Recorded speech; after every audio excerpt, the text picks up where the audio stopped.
손님들 앞에서 저를 이 집 폐급 노인이라고 부르던 며느리가 그날 이후 다시는 그 말을 못하게 됐습니다.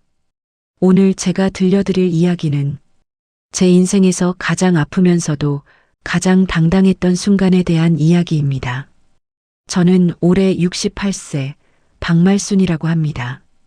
평생을 이 동네에서 분식집을 운영하며 살아왔습니다. 제가 젊었을 때는 정말 힘든 시절이었습니다. 남편은 일찍 세상을 떠났고 어린 아들 하나 키우면서 새벽 5시에 일어나 밀가루 반죽하고 밤 11시까지 가게 문 닫고 설거지하던 날들이었습니다. 그렇게 30년을 일했습니다. 손님이 많이 오는 날도 있었고 하루 종일 손님 하나 없어서 걱정하던 날도 있었습니다. 하지만 저는 한 가지만은 꼭 지켰습니다. 동네 아이들이 배고파하면 절대 그냥 보내지 않았습니다. 할머니, 저 돈이 없어요. 그러면 저는 웃으면서 말했습니다. 괜찮아, 다음에 가져와. 일단 먹고 가. 어떤 아이는 정말 다음날 1,000원을 들고 왔고 어떤 아이는 그냥 고맙다는 인사만 하고 갔습니다. 저는 그게 다 괜찮았습니다. 배고픈 아이 눈빛을 보면 제 어린 시절이 생각났거든요. 보리밥에 소금만 뿌려 먹던 시절, 학교 가는 길에 남의 집 담장 너머로 나는 냄새만 맡고 침 삼키던 그 시절 말입니다. 그렇게 세월이 흘렀습니다. 제 아들은 대학을 나와서 괜찮은 회사에 취직했고 30살에 예쁜 여자를 만나 결혼했습니다. 며느리는 처음에는 정말 예의 바르고 착해 보였습니다. 어머니, 고생 많으셨어요. 이제는 제가 효도할게요. 그 말을 들을 때 저는 정말 가슴이 뜨거워졌습니다. 아, 이제 내 고생도 끝이구나. 이제는 좀 쉬면서 살 수 있겠구나 싶었습니다. 제가 60세가 됐을 때였습니다. 분식집을 정리하고 건물을 팔았습니다. 30년 동안 모은 돈과 건물 판 돈을 합치니 생각보다 꽤 큰 금액이 됐습니다. 약 15억 원 정도였습니다. 그때 저는 한 가지 결심을 했습니다. 이 돈으로 동네 아이들을 위해 뭔가 해주고 싶다고요. 제가 평생 아이들 배불리 먹이는 데 썼던 것처럼 이번에는 제대로 된 공간을 만들어주고 싶었습니다. 그래서 저는 구청에도 가보고 동네 부동산도 알아보면서 청소년 문화회관을 만들기로 했습니다. 아이들이 공부도 하고 책도 읽고 친구들과 안전하게 놀 수 있는 공간 말입니다. 제 돈 12억 원과 구청 보조금 3억 원을 합쳐서 총 15억 원짜리 3층 건물을 샀습니다. 1층은 도서관과 독서실, 2층은 댄스 연습실과 밴드 연습실, 3층은 미술실과 요리실을 만들었습니다. 그런데 저는 한 가지를 숨겼습니다. 제 이름을 크게 내세우고 싶지 않았습니다. 그냥 조용히 아이들이 좋아하는 모습만 보고 싶었습니다. 그래서 건물 소유권과 운영 권한은 제 이름으로 해두되 겉으로 드러나는 관장 자리는 아들에게 맡겼습니다. 아들아, 내가 회관을 잘 운영해라. 엄마는 그냥 청소 봉사나 나와서 도울게. 아들은 고맙다며 절을 했고 며느리는 눈물까지 흘렸습니다. 어머니, 정말 감사합니다. 저희가 꼭 잘 운영해서 어머니 뜻을 이어갈게요. 문화회관은 개관하자마자 큰 인기를 끌었습니다. 동네 아이들이 매일 100명씩 드나들었고 주말에는 가족 단위 행사도 열렸습니다. 저는 정말 기뻤습니다. 평생의 꿈을 이룬 것 같았습니다. 그런데 시간이 지나면서 뭔가 이상한 느낌이 들기 시작했습니다. 처음에는 작은 것들이었습니다. 며느리가 저를 대하는 태도가 조금씩 차갑게 변했습니다. 어머니, 오늘은 행사가 있으니까 집에 계세요. 어르신이 나오시면 애들이 불편해할 수도 있어요. 어머니, 청소는 청소업체가 하니까 괜찮아요. 괜히 나오셔서 허리 다치시면 안 되잖아요. 처음에는 저를 걱정해서 하는 말인 줄 알았습니다. 하지만 점점 그게 아니라는 걸 느끼기 시작했습니다. 그리고 개관 3주년 기념행사 날이었습니다. 그날은 구청장님도 오시고 지역 언론사 기자들도 오고 학부모들과 아이들이 100명도 넘게 모인 큰 행사였습니다. 저도 당연히 참석하려고 아침 일찍 일어나서 옷을 차려입었습니다. 회관에 도착하니 벌써 사람들이 많이 와 있었습니다.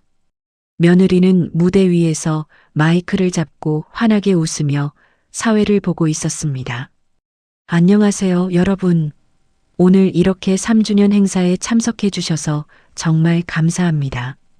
박수 소리가 크게 울렸습니다. 며느리는 정말 능숙하게 행사를 진행했습니다.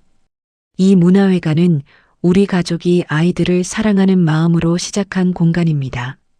앞으로도 더 많은 아이들에게 꿈과 희망을 줄 수 있도록 최선을 다하겠습니다.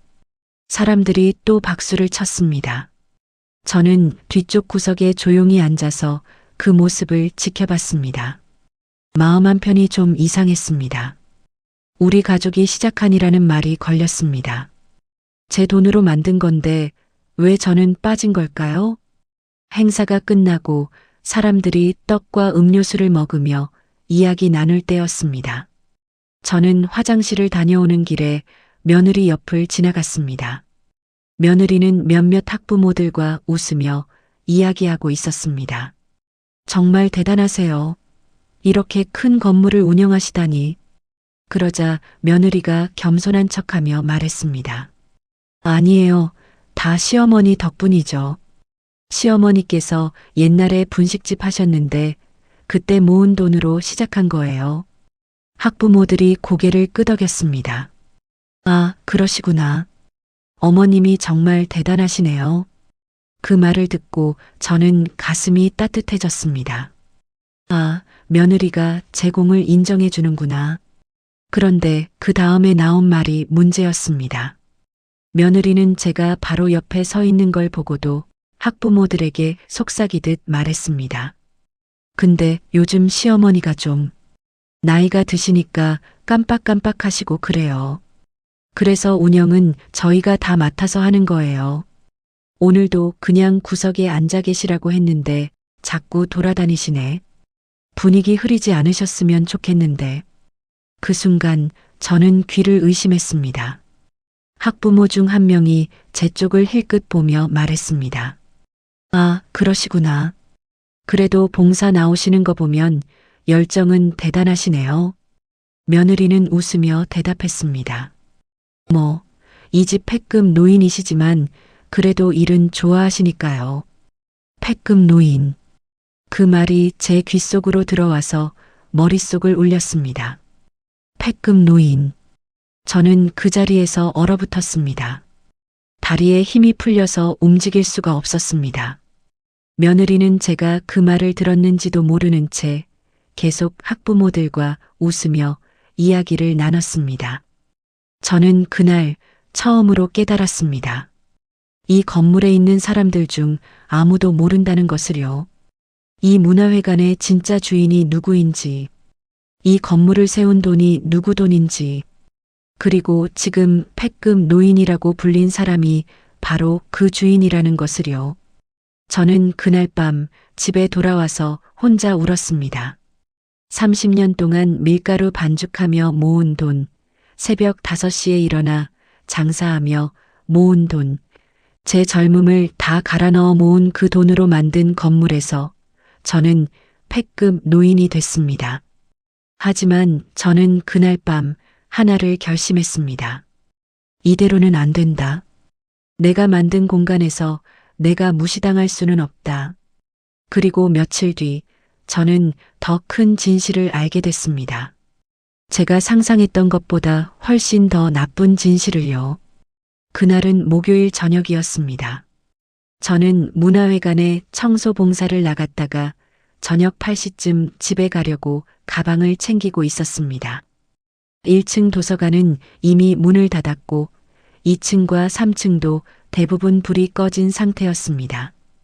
엘리베이터를 타려고 복도를 걷는데 3층 사무실에서 불빛이 새어 나오는 게 보였습니다.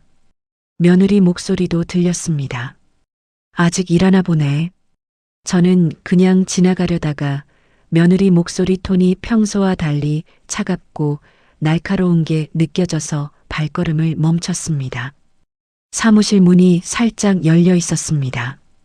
며느리는 휴대폰으로 통화 중이었습니다. 그러니까 제 말은요, 이 건물 일부를 담보로 잡고 대출을 받을 수 있냐는 거예요. 저는 깜짝 놀라서 복도 구석으로 몸을 숨겼습니다. 담보, 대출? 며느리는 계속 말했습니다. 네, 청소년 문화회관 건물이요. 겉으로는 비영리 시설이지만 등기부상 소유자가 따로 있잖아요. 그걸 활용할 수 있을 것 같은데. 네. 아, 그건 괜찮아요. 시어머니 명의긴 한데 워낙 연세가 드셔서 저희가 다 관리하거든요. 제 심장이 쿵쾅거리기 시작했습니다. 며느리는 부동산 중개인과 통화하는 것 같았습니다. 네, 맞아요. 저희가 프리미엄 학원 건물을 하나 보고 있는데 거기가 입지가 정말 좋거든요. 강남 쪽이라 학부모들도 돈 많고요. 근데 보증금이 5억이 필요해서요. 강남? 학원 건물? 며느리 목소리는 점점 더 신이 났습니다. 이 동네 문화회관은 솔직히 수익성이 없잖아요. 애들 공짜로 쓰게 하고 구청 지원금만 받아서 겨우 운영하는 건데 차라리 강남에 프리미엄 학원 차리면 한 달에 몇 천만 원씩은 벌 수 있어요. 영어, 수학, 코딩 다 넣어서 한 아이당 200만 원씩 받으면 계산 한번 해보세요. 얼마나 되는지. 저는 그 자리에서 다리가 후들거렸습니다. 며느리는 계속 말을 이어갔습니다. 시어머니요? 아, 그건 걱정 마세요. 시골에 집 하나 있거든요. 거기 정리해서 시어머니는 외곽에 있는 요양시설로 모시면 돼요. 한 달에 100만 원이면 괜찮은 데 있잖아요. 그렇게 하면 서울 집도 비우고 저희가 편하게 일할 수 있고 일석이조죠. 요양시설, 시골집 정리. 저는 그 말을 듣는 순간 머리가 하얘졌습니다. 며느리는 저를 완전히 짐으로 생각하고 있었습니다. 치워버려야 할 짐, 방해되는 짐. 네네. 그럼 다음 주에 한번 만나서 자세히 얘기해요. 네, 감사합니다. 며느리가 전화를 끊는 소리가 들렸습니다. 저는 급하게 복도를 빠져나와서 엘리베이터를 탔습니다. 손이 너무 떨려서 버튼을 누르기도 힘들었습니다. 집에 돌아온 저는 침대에 쓰러졌습니다. 가슴이 너무 아팠습니다. 숨을 쉬기가 힘들었습니다. 내가 평생 모은 돈으로 만든 건물을 담보로 잡아서 학원을 차린다고? 나는 요양시설로 보낸다고? 그날 밤 저는 가슴 통증이 너무 심해져서 119에 전화했습니다. 응급실에 실려갔습니다. 의사 선생님은 협심증 초기 증상이라고 했습니다. 스트레스와 충격이 원인일 수 있다고 했습니다. 저는 아들에게 전화했습니다. 아들아, 엄마가 지금 병원에 있어. 가슴이 너무 아파서. 아들은 놀란 듯 물었습니다. 엄마, 무슨 병원? 어디? 병원 응급실이야. 와줄 수 있어? 지금요? 엄마, 지금 11시예요. 내일 아침에 회사 중요한 회의가 있는데. 그때 뒤에서 며느리 목소리가 들렸습니다. 어보, 어머니 원래 좀 그러세요. 괜찮으실 거예요. 내일 낮에 가보면 되지. 아들은 잠시 망설이다가 말했습니다. 엄마, 일단 의사 선생님 말씀 들어보고 괜찮으시면 내일 제가 갈게요. 엄마 원래 좀 과장하시잖아요. 과장? 그 말을 듣는 순간 저는 전화를 끊어버렸습니다. 30년 동안 아들 뒷바라지하며 단 한 번도 아프다고 티낸 적 없는 제가 응급실에 실려와서 전화했는데 아들은 과장한다고 했습니다. 그날 밤 저는 병원 침대에서 혼자 밤을 샜습니다. 의사 선생님은 하루 입원하라고 했지만 저는 다음 날 아침 일찍 퇴원했습니다. 아들이 올까봐 무서웠습니다. 아들 얼굴을 보면 또 마음이 약해질 것 같았습니다. 집에 돌아온 저는 며칠 동안 아무것도 하지 못했습니다. 그냥 침대에 누워서 천장만 바라봤습니다. 내가 뭘 잘못한 걸까? 내가 왜 이런 대접을 받아야 하지? 하지만 시간이 지날수록 저는 슬픔보다 화가 나기 시작했습니다. 아니야. 이건 내 잘못이 아니야. 내가 평생 일해서 만든 건물이야. 내가 아이들을 위해 만든 공간이야. 내가 왜 요양시설로 쫓겨나야 해? 내가 왜 짐이 돼야 해? 그리고 일주일쯤 지났을 때였습니다. 초인종이 울렸습니다. 문을 열어보니 50대 중반쯤 돼 보이는 남자분이 서 계셨습니다. 얼굴이 낯익었습니다. 할머니, 저 기억하세요? 김철수예요. 옛날에 할머니 분식집 단골이었는데. 아, 맞습니다. 철수. 중학생 때 매일 떡볶이 먹으러 오던 그 아이. 철수야?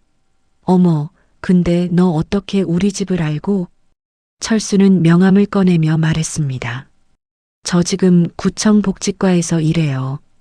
할머니 주소는 민원 자료에 나와 있어서 알게 됐어요. 근데 할머니께 드릴 말씀이 있어서 왔어요. 저는 철수를 집 안으로 들였습니다. 철수는 차를 한 모금 마시고 조심스럽게 말을 꺼냈습니다. 할머니, 청소년 문화회관 아시죠? 할머니께서 큰돈 내서 만드신 거. 응, 알지. 그 건물 보조금 집행 내역 좀 이상해요. 제 심장이 또 쿵쾅거리기 시작했습니다. 뭐가 이상한데? 철수는 가방에서 서류 몇 장을 꺼냈습니다. 이건 제가 공식적으로 드리는 자료가 아니에요. 그냥 할머니께서 옛날에 저한테 잘해주셔서 개인적으로 알려드리는 거예요. 철수가 보여준 서류에는 문화회관에 지원된 구청 보조금 내역이 적혀 있었습니다. 작년에만 보조금이 2억 원 나갔어요. 그런데 사용 내역을 보면 외주 업체 비용이 너무 많아요. 청소, 시설 관리, 프로그램 강사비. 이게 정상적인 금액이 아니에요. 그게 무슨 말이야? 예를 들어 청소업체에 한 달에 500만 원씩 나갔다고 되어 있는데 보통 이 정도 규모 건물은 200만 원이면 충분해요. 나머지 300만 원이 어디로 간 건지 모르겠어요. 저는 서류를 보며 손이 떨렸습니다. 철수는 계속 설명했습니다. 그리고 여기 청소년 리더십 캠프 프로그램이라고 해서 3천만 원이 나갔는데 실제로 이 프로그램 참가한 학생이 몇 명인지 확인이 안 돼요. 제가 담당 직원한테 물어봤더니 관장님 측에서 개인정보라서 못 준다고 하더라고요. 그럼 혹시? 철수는 고개를 끄덕였습니다. 할머니, 제가 확실하게 말씀드릴 수는 없어요. 증거가 더 필요하거든요. 하지만 혹시 이 보조금이 제대로 쓰이지 않고 있다면 할머니께서 확인해 보시는 게 좋을 것 같아요. 저는 그날 철수를 보내고 혼자 서류를 보며 밤을 샜습니다. 며느리가 건물을 담보로 학원을 차리려고 한 것도 모자라서 보조금까지 빼돌리고 있었던 걸까요? 저는 그날 밤 하나를 깨달았습니다. 혼자서는 싸울 수 없다는 것을요. 도움이 필요하다는 것을요. 그리고 저는 오래전부터 알고 지내던 두 사람을 떠올렸습니다. 한 명은 분식집 단골이었던 은퇴 회계사 선생님, 또 한 명은 문화회관에서 자원봉사를 하다가 며느리에게 쫓겨난 젊은 사회복지사. 저는 그들에게 조용히 연락하기 시작했습니다. 저를 좀 도와주실 수 있을까요? 며칠 뒤 저는 동네 작은 카페에서 두 사람을 만났습니다. 한 분은 이정훈 선생님, 70대 초반의 은퇴 회계사였습니다. 선생님은 젊은 시절부터 제 분식집 단골이셨고 은퇴하신 뒤에도 가끔 들러서 이야기를 나누곤 했습니다. 또 한 분은 최민지 씨, 20대 후반의 사회복지사였습니다. 민지 씨는 1년 전 문화회관에서 자원봉사를 했었는데 며느리가 아이들한테 너무 차갑게 대하는 걸 지적했다가 쫓겨났습니다. 저는 두 분께 그동안 있었던 일을 모두 말씀드렸습니다. 며느리가 저를 패급 노인이라고 부른 것, 건물을 담보로 학원을 차리려는 계획, 저를 요양시설로 보내려는 이야기, 가리고 보조금 사용 내역이 이상하다는 것까지 이정훈 선생님은 제 손을 꼭 잡으시며 말씀하셨습니다. 말순 씨, 이건 그냥 넘어갈 일이 아니에요. 제가 회계 쪽 경력이 오래됐으니까 문화회관 장부를 한번 들여다보죠. 민지 씨도 단호하게 말했습니다. 할머니, 제가 복지 쪽 일을 하다 보니까 이런 경우를 꽤 많이 봤어요. 보통 보조금 비리는 외주 업체를 허위로 만들거나 실제로 하지 않은 프로그램을 한 것처럼 꾸미는 경우가 많아요. 제가 도와드릴게요. 저는 그 말을 듣고 눈물이 났습니다. 혼자가 아니라는 게, 누군가 제 편이 돼준다는 게 너무 고마웠습니다. 고맙습니다. 정말 고맙습니다. 우리 셋은 그날부터 조용히 움직이기 시작했습니다. 이정훈 선생님은 구청에 정보공개 청구를 넣어서 문화회관에 지원된 보조금 내역과 지출 증빙 자료를 받아냈습니다. 선생님은 밤마다 안경을 쓰고 서류를 하나하나 확인하셨습니다. 민지 씨는 문화회관을 이용하는 학부모들과 아이들을 조심스럽게 접촉하기 시작했습니다. 카페에서 우연히 만난 척하면서 회관 운영이 어떤지 물어보는 시기였습니다. 저는 제가 할 수 있는 일을 찾았습니다. 며느리의 일정을 파악하고 사무실에 언제 없는지 체크했습니다. 그리고 며느리가 없을 때 문화회관에 가서 청소하는 척하면서 서류를 사진으로 찍어왔습니다. 손이 떨렸습니다. 제가 지금 며느리를 염탐하고 있다는 게 믿기지 않았습니다. 하지만 해야 했습니다. 진실을 밝혀야 했습니다. 2주쯤 지났을 때 이정훈 선생님이 심각한 표정으로 저를 부르셨습니다. 말순 씨, 이거 큰일 났어요. 선생님은 노트북을 펼쳐서 보여주셨습니다. 청소업체부터 문제예요. 클린 케어라는 업체에 작년 한 해 동안 6천만 원이 나갔는데 이 업체가 실제로 존재하는지 의심스러워요. 사업자 등록 번호를 확인해 봤더니 폐업 상태예요. 그럼 유령 업체예요. 실제로는 청소를 안 했거나 다른 업체가 훨씬 싼 가격에 했는데 서류상으로만 클린 케어에 돈을 준 것처럼 꾸민 거죠. 제 머리가 지끈거렸습니다. 선생님은 계속 설명하셨습니다. 그리고 여기 청소년 해외 문화체험이라고 해서 8천만 원이 나갔어요. 30명 학생이 일본에 갔다고 되어 있는데 민지 씨가 끼어들었습니다. 제가 학부모들한테 물어봤는데 작년에 해외 체험 간 애들이 10명밖에 안 된대요. 그리고 비용도 한 명당 200만 원 정도였다고 하더라고요. 그럼 총 2천만 원인데 서류에는 8천만 원이라고 되어 있어요. 나머지 6천만 원은 어디론가 빠져나갔겠죠. 저는 그 자리에서 속이 뒤집히는 것 같았습니다. 선생님은 더 심각한 표정으로 말씀하셨습니다. 말순 씨, 이게 전부가 아니에요. 제가 계산해 보니까 작년 한 해 동안 최소 1억 5천만 원 정도가 용도 외로 빠져나간 것 같아요. 1억 5천만 원? 네. 그리고 이 돈이 어디로 갔는지 추적해 봤는데 선생님은 또 다른 서류를 보여주셨습니다. 여기 봐요. 작년 여름에 관장 명의로 외제차 한 대가 구입됐어요. 7천만 원짜리 수입차예요. 그리고 겨울에는 가족여행으로 유럽에 다녀왔더라고요. SNS에 사진 올린 거 봤어요. 민지 씨가 휴대폰을 꺼내서 보여줬습니다. 며느리의 인스타그램이었습니다.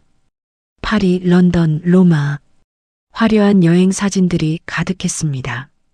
명품 가방을 들고 웃고 있는 며느리의 모습도 있었습니다. 이것들 다 우리 돈으로 산 거예요? 제 목소리가 떨렸습니다. 선생님은 고개를 끄덕이셨습니다. 아마도요. 물론 확실한 증거는 더 필요하지만 정황상 그럴 가능성이 높아요. 저는 그날 집에 돌아와서 혼자 울었습니다. 배고픈 아이들 먹이려고 새벽부터 밤까지 일했던 그 돈이 명품 가방과 외제차가 된 거였습니다. 하지만 저는 더 이상 약하게 무너지지 않기로 했습니다. 울되 포기하지는 않기로 했습니다. 그리고 며칠 뒤 저희는 결정적인 증거를 잡았습니다. 민지 씨가 연락을 해왔습니다. 할머니, 제가 녹음 파일 하나를 확보했어요. 녹음 파일? 네. 제가 아는 후배가 문화회관에서 아르바이트를 하는데 사무실 청소하다가 우연히 녹음기를 발견했대요. 관장님이 깜빡하고 놔둔 것 같다고. 저는 가슴이 두근거렸습니다. 민지 씨는 녹음 파일을 틀어줬습니다. 며느리와 부동산 중개인의 대화였습니다. 그러니까 이 문화회관 건물을 담보로 5억을 대출받고 그 돈으로 강남에 학원을 차리는 거죠? 네, 맞아요. 그리고 시어머니는? 시어머니요? 시골집 정리해서 요양시설로 보내면 돼요. 혼자 사는 집이니까 팔면 2억은 나올 거예요. 그 돈도 학원 인테리어 비용으로 쓰면 되고요. 시어머니가 동의하시려나요? 할 필요 없어요. 서류상으로는 제 남편 이름으로 다 처리하면 되니까. 어차피 시어머니는 나이도 많으시고 법적으로 뭘 할 수 있는 것도 아니고요. 그 순간 저는 온몸에 소름이 돋았습니다. 며느리는 저를 완전히 무시하고 있었습니다. 제가 건물 주인이라는 것도 제 돈으로 만든 공간이라는 것도 아무 의미가 없었습니다. 그런데 녹음은 거기서 끝이 아니었습니다. 또 다른 목소리가 들렸습니다. 제 아들이었습니다. 엄마는 어차피 오래 못 버티실 거니까 당신 말대로 하자. 그 말을 듣는 순간 저는 숨이 멎는 것 같았습니다. 제 아들이, 제가 평생 키운 아들이 저를 오래 못 버틸 사람이라고 말했습니다. 저는 그날 밤 휴대폰을 붙들고 울었습니다. 손이 떨려서 휴대폰을 제대로 잡을 수도 없었습니다. 가슴이 너무 아파서 숨을 쉴 때마다 신음이 나왔습니다. 내가 왜 이런 취급을 받아야 하지? 내가 뭘 잘못했지?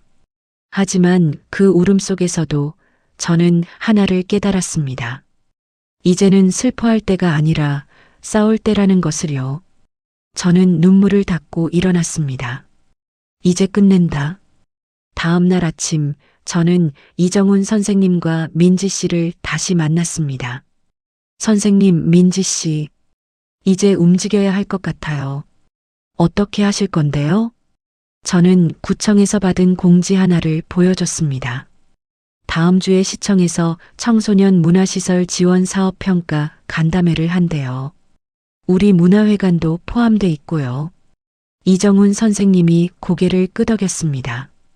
아, 그 자리에서 문제를 제기하시려는 거군요. 네. 하지만 그 전에 준비가 필요해요. 저는 제 계획을 말씀드렸습니다.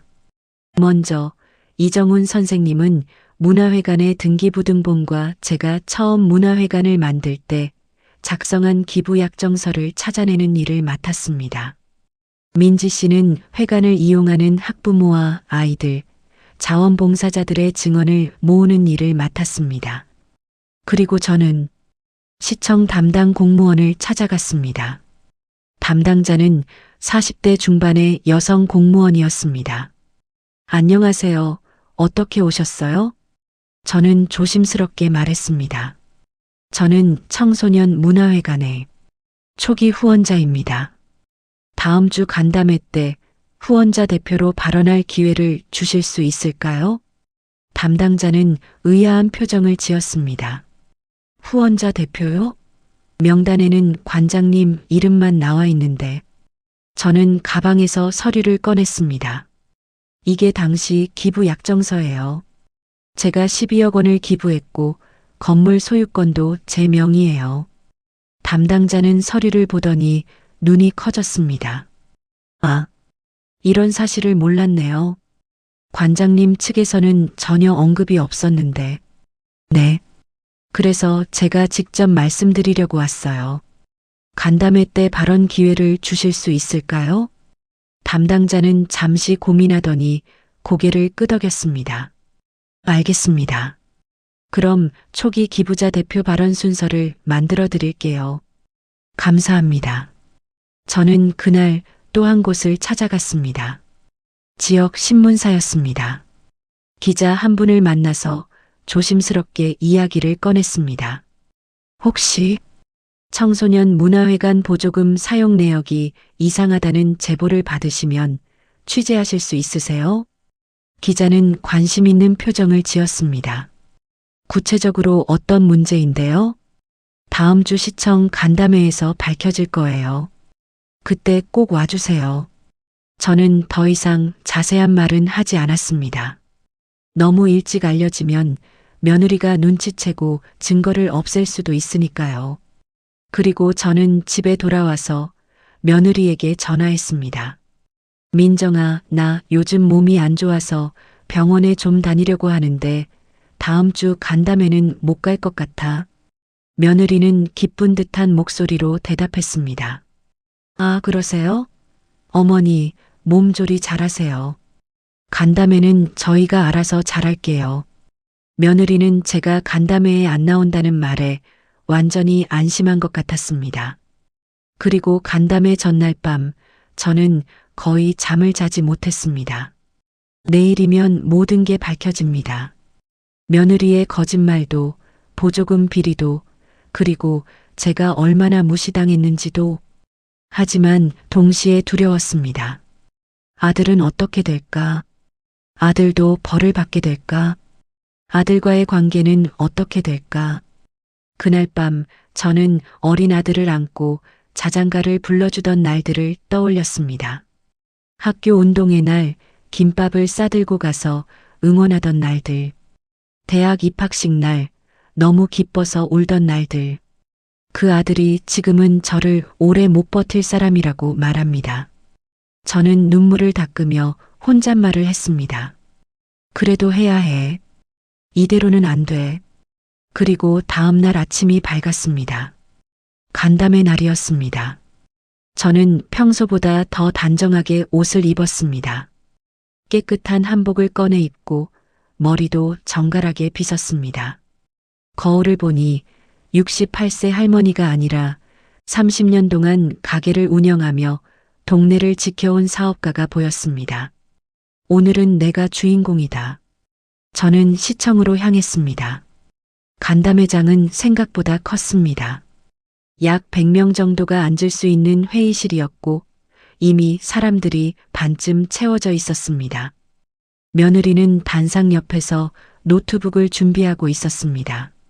화려한 정장을 입고 자신감 넘치는 표정이었습니다. 저는 제일 뒷자리에 조용히 앉았습니다.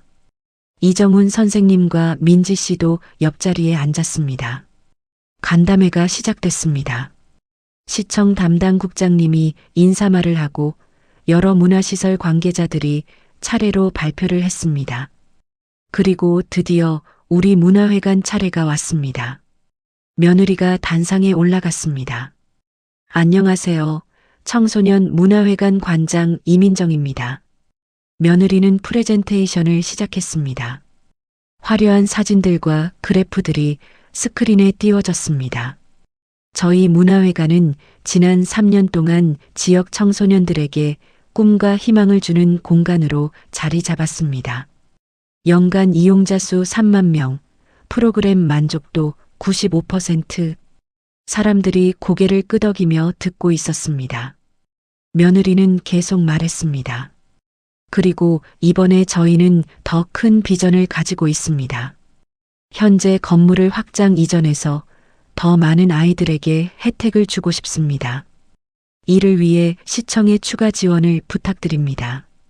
박수 소리가 울렸습니다. 며느리는 만족스러운 표정으로 고개를 숙여 인사했습니다. 그때 저는 천천히 손을 들었습니다. 담당 국장님이 저를 보며 물었습니다. 네, 뒷자리에 계신 분 질문 있으신가요? 저는 천천히 일어났습니다. 며느리의 얼굴이 굳어졌습니다. 어머님? 어머님이 왜 여기? 저는 며느리를 보지 않고 국장님께 말했습니다. 저는 이 문화회관의 첫 번째 후원자입니다. 한 말씀 드려도 될까요? 국장님은 고개를 끄덕였습니다. 아, 네. 담당자한테 들었습니다. 초기 기부자 대표 발언 순서가 있습니다. 앞으로 나와주시겠어요? 저는 천천히 단상으로 걸어갔습니다. 며느리는 당황한 표정으로 저를 쳐다봤습니다. 어머님, 몸이 안 좋으시다고 하셔서. 저는 며느리를 지나쳐서 마이크 앞에 섰습니다. 이정훈 선생님이 노트북을 가지고 단상으로 올라왔습니다. 스크린에 새로운 화면이 띄워졌습니다. 문화회관 건물 등기부등본이었습니다. 소유자 이름 박말순. 회의장이 술렁거리기 시작했습니다. 저는 천천히 또박또박 말했습니다. 안녕하세요. 저는 박말순입니다. 청소년 문화회관 건물의 소유자이자 12억 원을 기부한 후원자입니다. 사람들이 놀란 표정으로 저를 쳐다봤습니다. 며느리는 얼굴이 새하얗게 질렸습니다. 저는 계속 말했습니다. 저는 30년 동안 분식집을 운영하며 모은 돈으로 이 문화회관을 만들었습니다. 동네 아이들이 안전하게 놀고 배우고 꿈을 키울 수 있는 공간을 만들고 싶었습니다. 저는 잠시 숨을 고르고 다음 말을 이어갔습니다. 하지만 제가 오늘 여러분 앞에 선 이유는 이 문화회관이 제대로 운영되지 않고 있기 때문입니다. 이정훈 선생님이 다음 화면을 띄웠습니다. 보조금 지출 내역서였습니다. 작년 한 해 동안 구청에서 2억 원의 보조금이 지원됐습니다. 하지만 이 돈이 제대로 쓰였는지 의심스럽습니다. 민지 씨가 앞으로 나와서 설명을 이어받았습니다. 청소업체 클린케어에 6천만 원이 지급됐다고 되어 있지만 이 업체는 이미 폐업 상태입니다. 실제로 청소를 한 업체는 따로 있는데 그 업체는 한 달에 150만 원을 받았습니다. 회의장이 다시 술렁거렸습니다. 며느리는 급하게 말했습니다. 그건 서류상 실수예요. 실제 업체 이름을 잘못 기재한 거고. 민지 씨는 차분하게 다음 화면을 넘겼습니다. 청소년 해외 문화체험에 8천만 원이 지출됐다고 되어 있습니다. 30명이 일본에 갔다고 돼 있는데 실제로는 10명만 갔습니다. 여기 학부모님들의 증언서가 있습니다. 스크린에 학부모 5명의 서명이 담긴 증언서가 띄워졌습니다. 며느리는 점점 더 당황하기 시작했습니다. 그건 인원이 줄어들어서 나중에 환급받아서 다른 프로그램에 썼어요. 이정훈 선생님이 조용히 말씀하셨습니다. 그럼 환급 내역을 보여주시겠습니까? 장부에는 환급 기록이 없는데요. 며느리는 말문이 막혔습니다. 저는 마지막 카드를 꺼냈습니다. 그리고 이것은 관장님이 부동산 중개인과 나눈 대화 녹음입니다. 녹음 파일이 재생됐습니다. 그러니까 이 문화회관 건물을 담보로 5억을 대출받고 그 돈으로 강남에 학원을 차리는 거죠? 네, 맞아요. 그리고 시어머니는 시골집 정리해서 요양시설로 보내면 돼요. 회의장이 완전히 술렁거렸습니다. 며느리는 얼굴이 새빨개지더니 급하게 변명했습니다. 이건 그냥 농담이었어요. 실제로 하려던 게 아니고.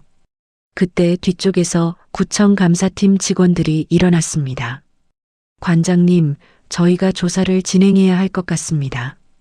일단 관련 서류 제출 부탁드립니다. 며느리는 완전히 무너졌습니다. 저는 이건 다 시어머니가 치매기가 있어서 만든 이야기예요. 저는 아무것도. 그 순간 녹음 파일이 다시 재생됐습니다.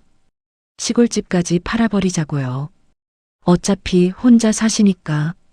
며느리 자신의 목소리였습니다. 며느리는 그 자리에 주저앉았습니다. 저는 마지막으로 말했습니다. 저는 처벌을 원하는 게 아닙니다. 다만 제가 평생 모은 돈으로 만든 이 공간이 정말로 아이들을 위해 쓰이길 바랄 뿐입니다. 회의장에는 정적이 흘렀습니다. 그리고 1명, 2명, 사람들이 일어나서 박수를 치기 시작했습니다. 박수 소리가 점점 커졌습니다. 저는 그 박수 소리를 들으며 눈물이 났습니다. 이번에는 슬픔의 눈물이 아니었습니다. 당당함의 눈물이었습니다. 간담회가 끝난 뒤 며느리는 구청 감사팀에 연행됐습니다. 보조금 부정수급과 횡령 혐의로 조사를 받게 된 거였습니다. 저는 회의실을 나와서 복도에 앉아 있었습니다. 온몸에 힘이 빠진 것 같았습니다. 이정훈 선생님과 민지 씨가 옆에 앉았습니다. 말순 씨, 정말 수고하셨어요. 고맙습니다, 선생님. 민지 씨도 정말 고마워요. 그때 복도 끝에서 누군가 뛰어오는 소리가 들렸습니다. 아들이었습니다. 아들은 헐레벌떡 달려와서 제 앞에 섰습니다. 엄마, 이게 무슨... 저는 아들을 똑바로 쳐다봤습니다. 앉아라. 아들은 제 차가운 목소리에 놀란 듯 천천히 옆에 앉았습니다. 저는 조용히 말했습니다. 너도 알고 있었지? 엄마, 저는... 너도 녹음에 나왔어. 엄마는 어차피 오래 못 버티실 거니까라고 했지. 아들은 얼굴이 하얗게 질렸습니다. 엄마, 저는 그냥... 민정이가 하도 얘기를 해서... 변명하지 마라. 저는 아들의 눈을 똑바로 쳐다봤습니다. 나는 내가 얼마나 힘든지 안다. 회사 다니면서 회관 운영하는 게 쉽지 않았을 거야. 하지만 그게 내 엄마를 오래 못 버틸 사람이라고 말할 이유가 되냐? 아들은 고개를 숙였습니다. 죄송합니다, 엄마. 미안하다는 말은 나중에 해라. 지금은 내가 할 일이 있어. 저는 가방에서 서류 하나를 꺼냈습니다. 이건 문화회관 관장 자리 사임서야. 여기 서명해라. 엄마, 너는 이제 문화회관과 아무 관련이 없어. 관장 자리도 이사 자리도 다 내려놓아라. 아들은 떨리는 손으로 서류를 받았습니다. 엄마, 저는 정말 몰랐어요. 민정이가 보조금을 빼돌리는 줄은. 알았든 몰랐든 내 책임이야. 너는 관장이었고 내 아내가 저지른 일이니까. 아들은 한참 동안 서류를 보다가 결국 서명했습니다. 저는 서류를 받아서 가방에 넣었습니다. 그리고 하나 더. 나는 내가 감옥에 가는 건 원하지 않아. 아들은 고개를 들어 저를 봤습니다. 엄마, 너는 행정적으로 큰 처벌을 받지 않을 거야. 내가 너와 며느리의 대화 녹음 중 일부는 외부에 제출하지 않았거든.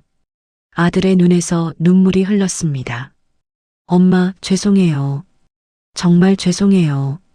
하지만 이제부터 너는 내 아들이 아니라 한 명의 어른으로 살아야 해. 내 잘못을 내가 책임지면서 살아야 한다는 뜻이야. 저는 천천히 일어났습니다. 앞으로 나는 내 인생을 살 거야. 내가 아니라 나를 위해서. 아들은 그 자리에서 울기 시작했습니다. 저는 그 모습을 보며 가슴이 아팠지만 돌아섰습니다. 며느리는 결국 보조금 부정수급과 횡령 혐의로 기소됐습니다. 재판 결과 징역 2년에 집행유예 3년, 그리고 빼돌린 금액 전액 환급 판결이 나왔습니다. 문화회관 운영은 시청과 지역사회복지협의회가 임시로 맡게 됐고 새로운 관장을 뽑는 과정이 시작됐습니다. 저는 그 과정에서 민지 씨를 추천했습니다. 민지 씨는 젊고 열정도 있고 무엇보다 아이들을 진심으로 사랑하는 사람이에요. 심사위원회는 제 의견을 받아들여 민지 씨를 새 관장으로 임명했습니다.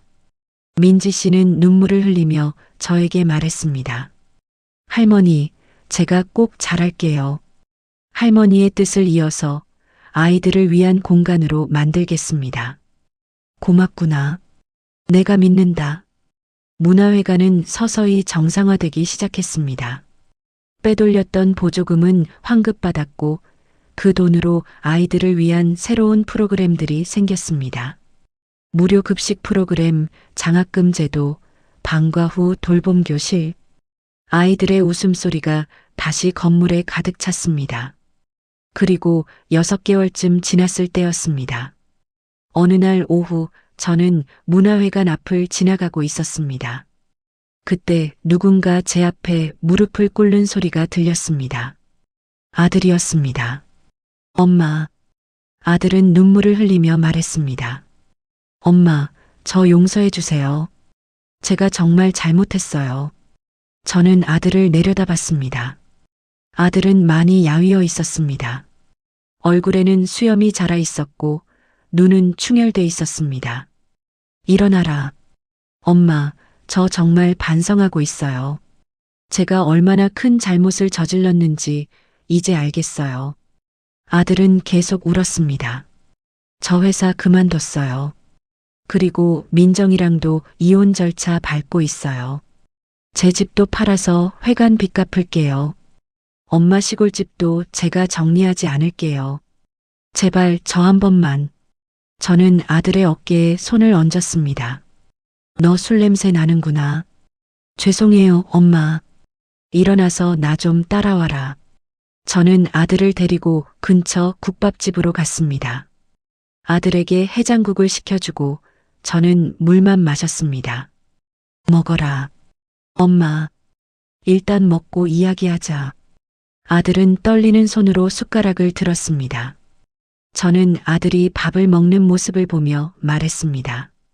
나는 내가 용서받을 자격이 있다고 생각하지 않아. 아들은 숟가락을 멈췄습니다. 하지만 나는 내 엄마야. 엄마는 자식을 포기할 수 없어. 엄마. 그래서 나는 너에게 한 가지 기회를 줄게. 저는 아들을 똑바로 쳐다봤습니다. 지금부터 문화회관에 나와서 봉사를 해라. 아이들 등하교 도와주고 청소하고 집 나르고 그런 일들 말이야. 네. 너는 이제 관장도 아니고 이사도 아니야. 그냥 봉사자야. 제일 낮은 자리에서 제일 힘든 일을 하면서 내가 뭘 잘못했는지 깨달아라. 아들은 눈물을 흘리며 고개를 끄덕였습니다. 네, 엄마. 제가 할게요. 뭐든지 할게요. 그리고 술 끊어라. 술로 도망가지 말고 정면으로 내 잘못을 마주해라. 네, 엄마. 저는 아들의 손을 잡았습니다. 너는 여전히 내 아들이야. 하지만 이제는 내가 자랑할 수 있는 아들이 되어라. 그러려면 시간이 오래 걸릴 거야. 아들은 제 손을 꼭 잡으며 울었습니다. 감사합니다, 엄마. 정말 감사합니다. 그로부터 3년이 지났습니다. 아들은 정말로 매일 문화회관에 나왔습니다. 아침 7시에 나와서 아이들 등교를 도왔고 오후에는 청소를 했고 행사가 있으면 제일 먼저 와서 짐을 날랐습니다. 처음에는 학부모들이 수군거렸습니다. 저 사람 전에 관장이었던 사람 아니야? 맞아. 부인이 보조금 빼돌린 그 사람. 하지만 시간이 지나면서 사람들의 시선이 바뀌기 시작했습니다. 아들은 말없이 묵묵히 일했습니다. 비가 오나 눈이 오나 아픈 날에도 나와서 봉사를 했습니다. 어느 날 한 학부모가 아들에게 말했습니다. 관장님, 아니 선생님, 감사해요. 우리 애가 선생님 덕분에 매일 안전하게 오가요. 아들은 그 말을 듣고 눈물을 흘렸습니다. 그리고 저는 제 인생의 새로운 시작을 준비했습니다. 문화회관 근처 작은 골목에 말순이 국밥집이라는 간판을 달았습니다. 크지 않은 가게였지만 따뜻했습니다.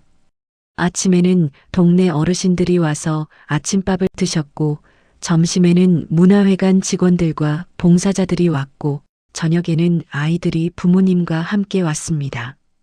저는 그 가게에서 다시 밀가루 반죽을 하고 국물을 끓이고 사람들과 이야기를 나눴습니다. 60대에 시작한 제2의 인생이었습니다. 어느 저녁 아들이 봉사를 마치고 가게에 들렀습니다. 엄마, 오늘도 국밥 한 그릇 주세요. 저는 웃으며 국밥을 담아줬습니다. 많이 먹어라. 엄마, 저 오늘 민지 관장님한테 칭찬받았어요. 그래? 네. 애들이 저 선생님 좋대요. 맨날 재미있는 이야기도 해주고 같이 놀아주기도 하고. 아들의 얼굴에는 처음으로 밝은 미소가 번졌습니다. 저는 그 모습을 보며 가슴이 따뜻해졌습니다. 이제야 내 아들이 돌아왔구나. 저녁 9시 가게 문을 닫을 시간이었습니다. 저는 앞치마를 벗으며 셔터를 내렸습니다. 노을이 진 골목을 걸으며 저는 혼잣말처럼 중얼거렸습니다. 이제서야 내 박수는 나한테 치는 거지. 옆에서 아들이 걸으며 물었습니다. 엄마, 뭐라고 하셨어요? 아니야. 그냥 혼잣말이야. 엄마, 제가 가방 들어드릴게요. 아니야, 괜찮아. 엄마 아직 팔팔하다. 우리는 나란히 골목을 걸었습니다. 땀에 젖은 아들의 얼굴이 노을빛에 물들어 있었습니다. 저는 그 모습을 보며 생각했습니다. 인생은 참 길다. 넘어져도 배신당해도 다시 일어설 수 있다. 그리고 다시 시작할 용기만 있다면 인생은 몇 번이고 새로 껴입을 수 있다. 여러분, 긴 이야기 들어주셔서 감사합니다. 저는 이 이야기를 통해 한 가지를 깨달았습니다. 나이가 들었다고 해서 무시당해야 하는 건 아니라는 것. 가족이라고 해서 모든 걸 참아야 하는 건 아니라는 것. 그리고 어떤 나이에도 다시 시작할 수 있다는 것. 여러분도 혹시 지금 힘든 시간을 보내고 계신가요? 가족에게 상처받고 무시당하고 외로우신가요? 그렇다면 기억해 주세요. 여러분은 소중한 사람입니다. 여러분이 평생 일해온 것들, 이뤄낸 것들은 결코 작지 않습니다. 그리고 여러분에게는 아직 시간이 있습니다. 다시 시작할 시간, 당당하게 설 시간이 있습니다. 오늘 하루 버티신 여러분 자신에게 조용히 박수 한번 쳐주세요. 여러분은 충분히 잘하고 계십니다. 영상이 도움이 되셨다면 구독과 좋아요 부탁드립니다. 그리고 댓글로 여러분의 이야기도 들려주세요. 여러분은 혼자가 아닙니다. 감사합니다.